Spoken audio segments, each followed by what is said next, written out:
Hello everybody! We are here at Marina View Apartments in Dubai, Marina. Here is Kuya Joshua and Caleb. Solo nilang pool. There you go. Oh no, what is happening? Yan po yung pool. Lagpas yan ni Kuya Joshua. Ay, no. Lagpas lang ni Caleb. Pero, lagpas mo ba kuya? Nakakatayo siya. Hanggang balikat pala ni Kuya Joshua. Pero si Caleb, lagpas niya. He's so brave. Caleb is so brave like Kuya Joshua. We miss you, Ate Daniel and Ate Dana. Today, the weather is humid. And malapit nang maggabi dito. Sa Dubai. UAE, Dubai Marina. Oh, there you go. Kapitbahay natin ang Radisson Blu Apartments. Gabi na, hindi na makita yung ano. Ayan ang Radisson Blu. Tapos City Premier. Ayan siya. And front ng mga buildings na yan. Doon, sa likod pala ng mga buildings na yan. Ang Dubai Marina Walk. Meron pong ano dyan. Mga yate. Merong walk. Merong restaurants. Okay. There's Caleb and Kuya Joshua. Swimming time. It's almost going to close. The pool is almost gonna close. Now, the time check po tayo. It's 6:55. So, around 7 matatapos na yung pool. Pero, nag-extend sila. Hanggang may tao naman, they extend. They're very generous. This hotel is 8. 8 ang score niya.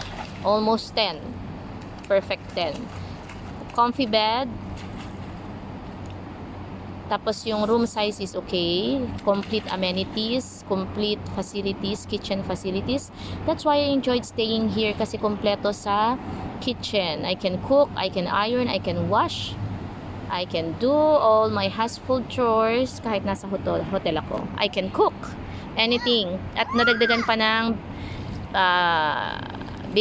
making ng pizza, grilling ng fish, grilling ng kahit na anong gusto mo i-grill. Kasi yung microwave nila merong grill option. Oh no, what's happening there? Caleb and Kuya Joshua. And I got to go to the gym. Oh, totoo ba yun? No, at this week hindi ako nakapag-gym talaga kasi ang dami kong tinapos na household chores na napending sa Abu Dhabi na dinala ko dito sa hotel dahil nga mas maraming oras dito. Praise God dahil natapos ko naman ang mga pending na gawain. Okay, thank you sa inyong panonood.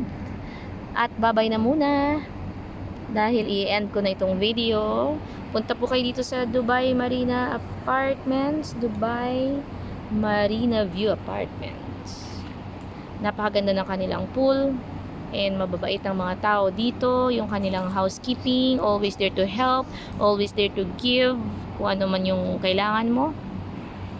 And comfy bed, perfect stay for family, long term and short term. And yung pinaka nagustuhan namin dito yung lugar kasi malapit siya sa beach, malapit siya sa Dubai Marina Walk, sa mall at sa mga pamilihan. Okay, bye guys, bye everybody. We love you Philippines. God bless you UAE. We love you everybody. God bless us all.